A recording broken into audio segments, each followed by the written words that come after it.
Assalamualaikum warahmatullahi wabarakatuh. Perkenalkan, saya adalah Dr. Yuli Tristiono, SPOG Konsultan.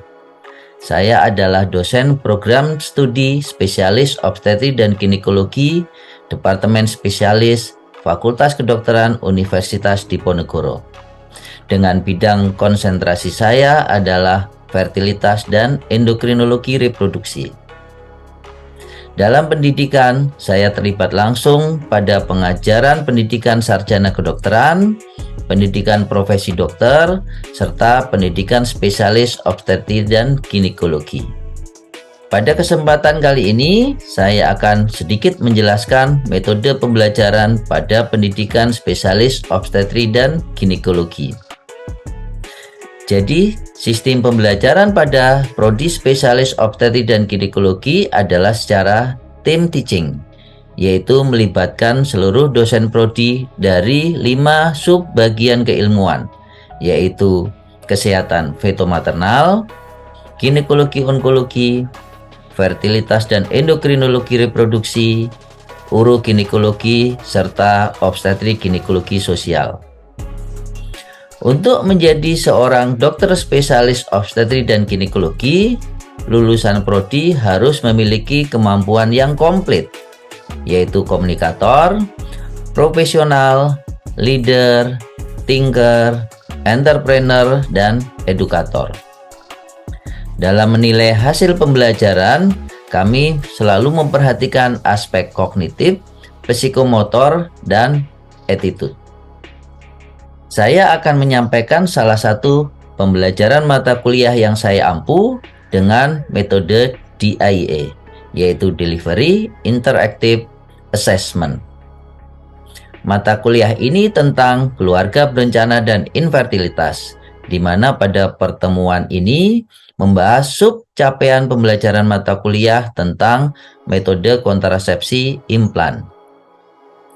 Terkait metode D atau delivery, dengan mengikuti penyampaian materi serta sesi video, maka mahasiswa dapat mengetahui definisi implan, cara kerja, waktu pemasangan, kriteria kelayakan medisnya, efek sampingnya, serta juga prosedur perioperatif, prosedur pemasangan dan pelepasan, serta prosedur pasca tindakan. Metode I atau interaktif artinya selama perkuliahan saya berusaha melibatkan mahasiswa agar aktif berinteraksi dua arah, baik dalam sesi diskusi kuliah maupun selama praktek belajar pada manekin serta praktek pada pasien. Sedangkan metode A atau assessment, sistem penilaian yang saya gunakan antara lain secara kognitif dari ujian akhir semester, psikomotor pada praktek belajar manekin, serta praktek pada pasien dengan pengumpulan logbook tindakan. Juga attitude dengan melihat keaktifan selama kuliah, profesionalitas, dan penilaian 360 derajat. Adapun capaian pembelajaran mata kuliah yang diharapkan adalah mahasiswa mampu memahami dan melakukan secara mandiri pelayanan kontrasepsi dan infertilitas dengan menjunjung tinggi nilai moral dan etika kedokteran, di mana dalam sub ini mahasiswa akan mampu memahami dan melakukan prosedur konseling, pelepasan dan pemasangan implans, serta prosedur pasca tindakan. Selama perkuliahan, maka mahasiswa akan mengalami pengalaman belajar dengan mengikuti penyampaian materi tentang definisi, cara kerja, kriteria kelayakan medis, dan efek samping implan. Kemudian, mahasiswa juga akan mengikuti sesi video, diskusi interaktif, praktek pada manekin, serta belajar mandiri. Dan pada akhirnya melakukan konseling, persiapan perioperatif, lalu melakukan prosedur pemasangan ataupun pelepasan implan pada pasien, serta prosedur pasca tindakannya. Oke, selamat pagi. Assalamualaikum warahmatullahi wabarakatuh. Pagi ini kita akan mengikuti mata kuliah keluarga berencana dan infertilitas ya, dengan sub capaian mata kuliah yaitu pemasangan dan pelepasan implan. Ini kalau dilihat dari capaian pembelajaran mata kuliah, harapannya pada sub capaian pembelajaran mata kuliah ini adalah mahasiswa mampu melakukan prosedur pemasangan maupun pelepasan implan. Ya, ini dari materi pokok yang hendak kita pelajari di sini adalah nantinya kita lihat definisi, cara kerja, kemudian jangka waktu pemakaian, keuntungan dan keterbatasan, kriteria kelayakan medis, waktu pemasangan yang tepat, efek samping maupun prosedur klinisnya. Nah, ini definisinya kita tahu implan merupakan salah satu metode kontrasepsi yang berupa batang plastik yang berisi hormon ya, hormon levonorgestrel. Ada yang 2 batang, ada yang 1 batang. Kalau dulu itu ada 6 batang, tapi sekarang sudah disederhanakan. Jadi tinggal ada yang 2 batang, ada yang 1 batang. Ya. Oke, nah ini berdasarkan kelayakan medisnya, mungkin ada yang sudah pernah tahu tentang klop? Ya, apa mungkin itu klop KB? Mungkin Bu.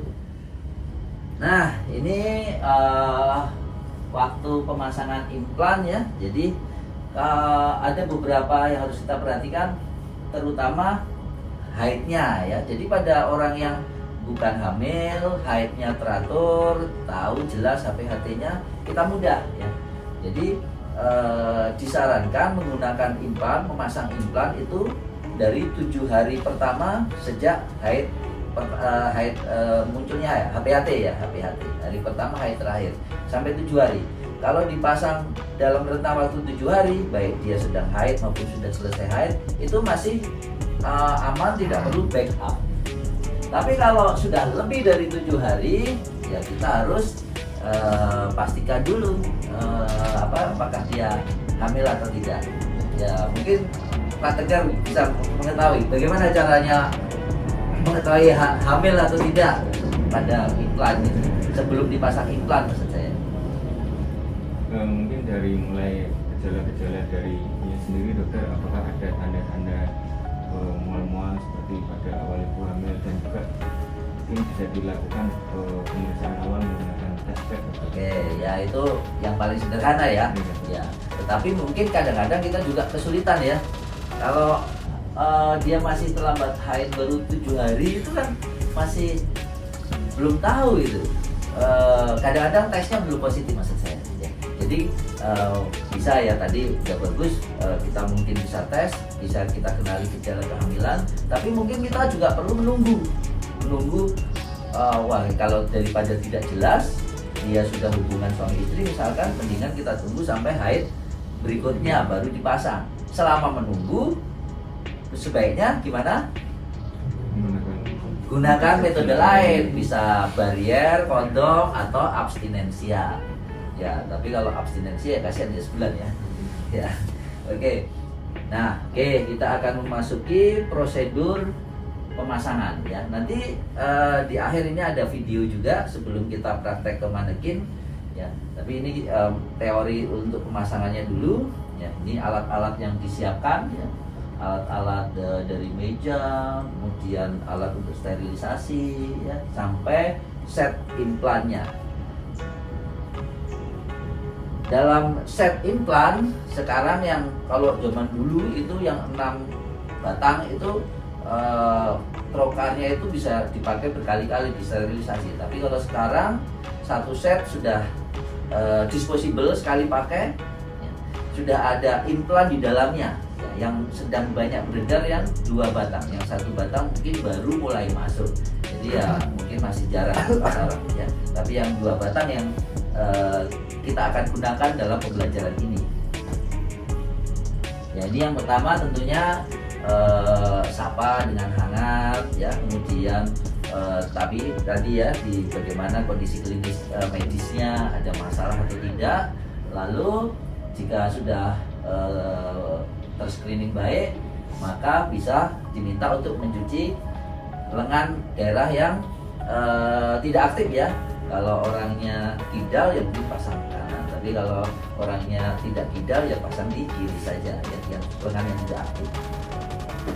Kemudian, nah ini ya, daerah pemasangan adalah 8 cm dari lipat siku di sisi dalam, mungkin di atas epicondylus medial ya, di sisi dalam, bukan di sisi luar ya, di sisi dalam 8 cm dari lipat siku, bersihkan di situ ya. Kemudian dapat beri pola ya. Jadi ada kemasan yang sudah di dalamnya ada kartu pola. Kalau dia menyudut dari 2 implan itu menyudut 15 derajat. Kalau tidak ada kartu pola, kita gunakan apa? Gunakan apa mungkin? Jelaskan? Yang lain? Jari kita, ya buku jari ya. Jadi titik yang pertama, titik awal insisi, dan buku yang kedua itu kanan kiri. Nah itu bisa jadi pola. Ini juga dikatakan 15 derajat. Nah itu ya. Jadi kalau nggak ada alat, kita bisa gunakan buku ujung telunjuk jari kita. Ya. Ya. Nah kemudian setelah diberi pola dengan spidol yang mungkin permanen dulu, di asepsis antisepsis kita gunakan APD. Nah kemudian tutup duk steril ya. Asepsis antisepsis duk steril. Kemudian diberikan anestesi lokal dengan lidocain ya. Lidocain umumnya 1 ampul cukup ya.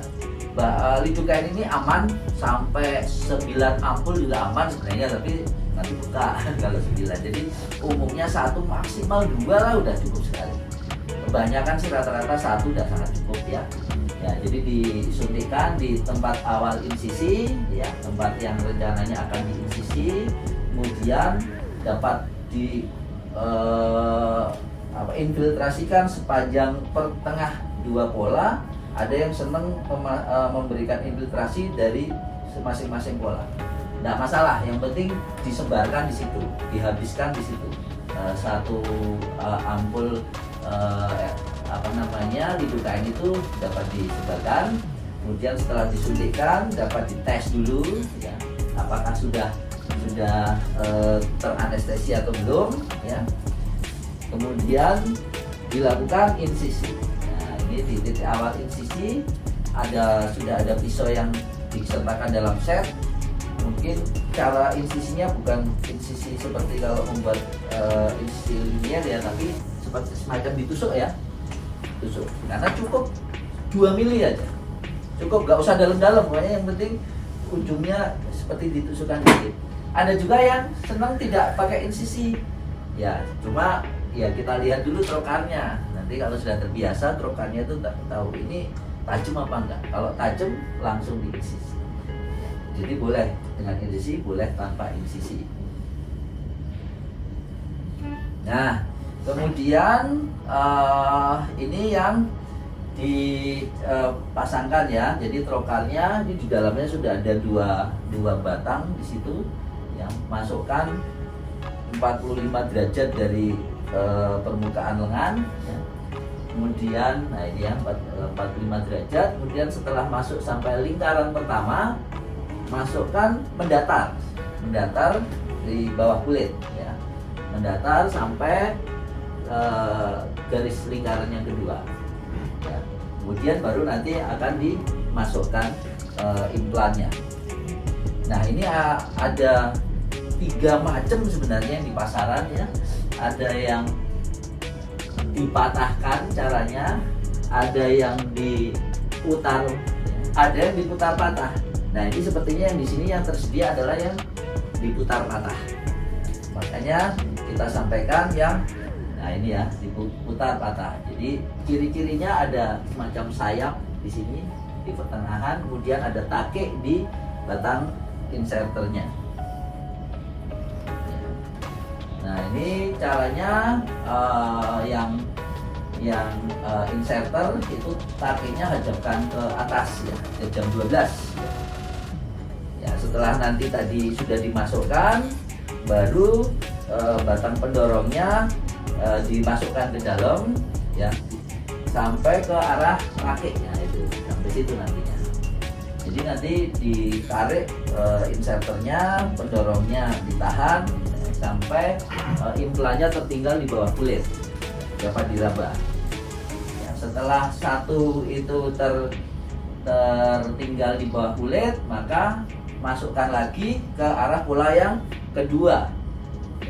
Sama caranya, cuman untuk memasukkan implan yang kedua tadi sayap yang ada itu masukkan ke takik dari inserter, kemudian didorong sambil patah ya, patah baru itu sambil ditarik, sehingga implan yang kedua akan tertinggal di bawah kulit ya. Itu caranya seperti ini ya. Kemudian baru kita rawat tempat insisinya ya, diberi plester luka. Kemudian plester luka itu bisa ditinggalkan sampai 2 hari, kemudian dibalut, di atasnya balut bulu. Plester luka fungsinya untuk menghentikan pendarahan ya. Biasanya tidak perlu penjahitan, cukup ditekan baru tutup plester luka karena kecil. Kemudian dibalut gulung, itu bisa sekitar 2 hari ya, kalau plester lukanya 3-5 hari. Balut gulung itu fungsinya untuk mencegah pembengkakan. Ya, kemudian setelahnya baru dilakukan pencatatan di rekam medis ya. Nah, mungkin itu langkah-langkahnya. Kita akan ke sesi video ya. Video berikut akan menjelaskan tentang bagaimana cara pemasangan Kita bisa sambil cepet-cepet ya. Ya, ini dikemas dalam bentuk sachet. alat-alatnya ya, pemasangan implannya ya, ini pisaunya dan inserternya. Nah, ini di dalamnya sudah ada 2 batang implan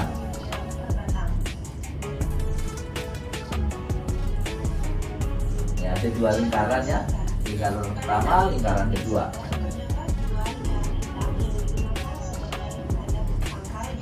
ya. Nah, ini tadi pendorongnya, ada sayapnya. Perhatikan langkah berikut ini. Siapkan produk. Nah, ini ya, dalam satu kemasan sudah ada inserter, pendorong, pisau, sama ya itu ya. Dalam sachet. Siapkan inserter dan plunger atau pendorong yang akan digunakan. Kedua, persiapan akseptor. Posisikan akseptor dalam posisi berbaring dan senyaman mungkin. Ya, Letakkan posisikan tangan lengannya. pada posisi lurus dan sejajar dengan bahu. Tentukan daerah Nah, pemasangan. itu ya, daerah pemasangannya 8 cm dari lipat siku. Di mana kedua Titik awalnya. jarak lebih kurang 1,5 cm. Gunakan disposable loop secara segitiga terbalik. Kemudian dilekatkan pada lengan akseptor. Lubang di sakit saat pemasangan implan. Diberikan anestesi lokal, Masukkan jarum lidocain tanpa adrenalin. Kemudian, lakukan masukkan ke bawah kulit atau subdermal sekitar 4 cm. Kemudian tarik keluar dari inserter, lakukan beberapa ketukan sedikit di meja dan dorong menggunakan plunger atau pendorong di lubang bagian atas cover atau tutup inserter. Yaitu kalau agak keluar ya, bisa di. Pemasangan implan pertama. Nah, ini tusukannya ya, masukkan sekitar 45 derajat. Posisikan jarum inserter menghadap ke atas ke arah jam 12 dan perhatikan tanda batasnya yang berwarna hitam. Tusukkan inserter, jepitkan, kemudian dorong secara perlahan. Sesudah inserter masuk, arahkan ke satu titik menelusuri bawah kulit untuk menjaga agar pemasangan implan Mendatar. Nah, ini biar tidak terlalu dalam, jadi setelah masuk mendatar. Dapat sambil diangkat ya kulitnya. Posisikan sayap berada di bawah atau arah. Nah, ini sayapnya di bawah ya. Nah, jam 6. Nanti diputar ke arah jam 12. Tahan plunger atau pendorong sampai sayap pada plunger atau pendorong masuk tepat Ya. pada belahan di pangkal Gitu ya. inserter. Jadi setelah Inserter mentok, ditarik sambil menekan inserternya yang sudah di bawah kulit. ditarik. Ya, nanti bisa diraba. Atau salah satu jari. Inserter ditarik sampai tanda batas atau lingkaran warna hitam dekat ujung jarum inserter. Oke. Itu untuk mengeluarkan yang pertama. Dalam inserter A. Pelaksanaan Setelah itu geser ke arah pola yang kedua. implan pertama, arahkan inserter sesungguhnya berjarak lebih tahan dan putar plunger atau Sama caranya. Nah, nanti untuk ini patahkan adalah dengan masukkan ke takik kemudian diputar. tarik kembali Nah, inserter baru setelah sampai patah pada baru bawah. dapat ditarik untuk memasukkan implan yang kedua. Patahkan pegangan atau plunger atau pendorong sehingga implan kedua seluruhnya sudah terlepas dari inserter dan ada tepat di bawah kulit. Setelah kedua implan selesai terpasang tepat di bawah kulit, selanjutnya cabut inserter sambil menutup luka bekas inserter menggunakan kapas steril. Ya, itu ya. Jadi nanti setelah ini baru dilakukan plaster luka dan pembalutan. Ya, mungkin itu ya untuk videonya. Oke, ya ini ada buku acuan yang dapat Anda gunakan untuk belajar mandiri ya. Ada buku pedoman pelayanan kontrasepsi, ada buku roda clock ya dari WHO yang sudah diterjemahkan dalam bahasa Indonesia oleh Kemenkes. Kemudian rekomendasi praktek terpilih pada penggunaan kontrasepsi, buku keluarga berencana maupun alat bantu pengambilan keputusan berkabin. Ini buku yang dapat Anda gunakan untuk belajar mandiri nanti ya. Ya, mungkin itu yang bisa kami sampaikan. Kita masuk ke sesi diskusi tanya jawab ya. Monggo jika ada yang hendak ditanyakan. Terima kasih dokter. Izin bertanya, pada saat saya sebagai pemula pemasang, kadang-kadang itu memasukkannya terlalu dalam, sehingga kadang jadi tidak teraba. Itu apakah ya sudah dibiarkan saja atau kita usahakan kita keluarkan lagi untuk dipasang kembali gitu dokter? Terima kasih. Ya, terima kasih atas pertanyaannya Dokter Asma. Jadi ya memang disarankan pemasangan implan itu adalah subkutis, artinya di bawah kulit persis. Kenapa? Yang pertama adalah untuk kontrol, untuk evaluasi secara berkala. Jadi dengan karena kalau terlalu dalam itu bisa masuk ke lemak atau lebih dalam lagi bisa ke otot. Ada kontraksi. Kalau ada kontraksi, pada saat otot kontraksi dia bisa tergeser. Kalau kita terlanjur masang, kok terlalu terus bongkar atau pasang, karena secara efektif tetap efektif. Cuma mungkin nanti dalam kontrolnya dia harus diajari ini dirabanya agak ditekan dalam begini. Ya. Jadi tidak perlu direparasi lah istilahnya. Dibiarkan saja. Yang penting diajari tempat evaluasinya nanti ya. Nah nanti mungkin dipesankan juga kalau pelepasan nanti mungkin lebih dalam, jadi agak lebih apa-apa. Secara efektif dia tetap efektif, cuma memang berisiko untuk berpindah. Tapi berpindahnya ya mungkin hanya sekitar lengan saja, dia nggak akan sampai dada yang cerita orang banyak katanya bisa jalan-jalan, enggak lah ya. Karena kontraksi otot ya, tapi umumnya kan di bawah kulit masih ada lemak, paling banyak sih masih di dalam lemak, jadi pindahnya tuh nggak akan jauh-jauh. Udah masuk ya, masuk sekitar setengah cc, baru dorong ke arah pola mendatar. Ya, sambil tarik, sambil infiltrasikan sisanya. Mau ke arah dua pola atau tengah-tengah pola sama boleh. Ya boleh. Ya sambil tarik dah sampai habis. Ya. Kemudian dicek.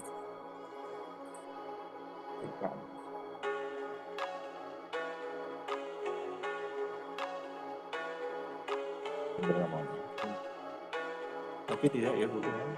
Ya, dan Ini tidak juga tapi berarti internet yang bekerja.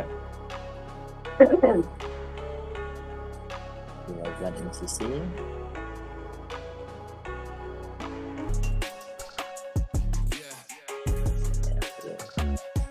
Sampai ke garis yang pertama tampak lagi.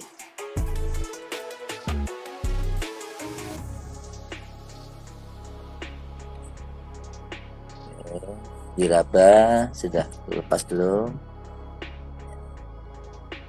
Ya, udah. Sampai lingkaran yang kedua baru digeser ke arah yang pola yang kedua. Datar.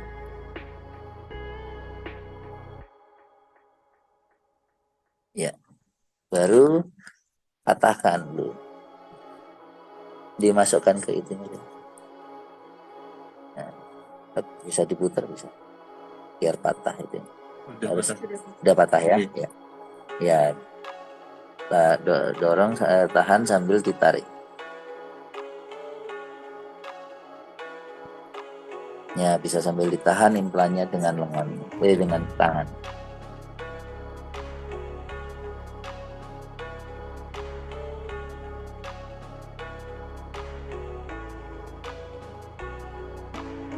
Ya, oke.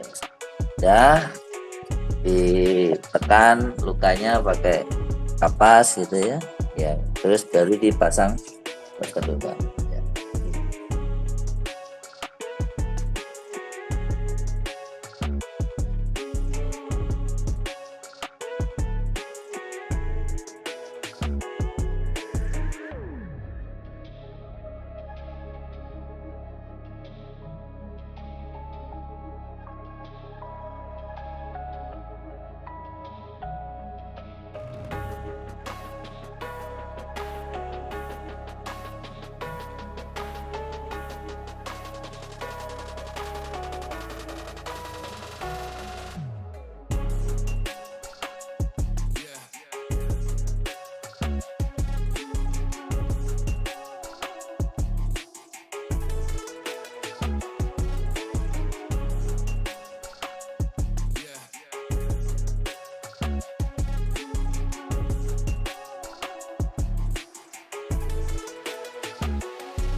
Pasang lengan, jadi ini baut kasa yang di luar ini bisa bertahan sampai 2 hari ya.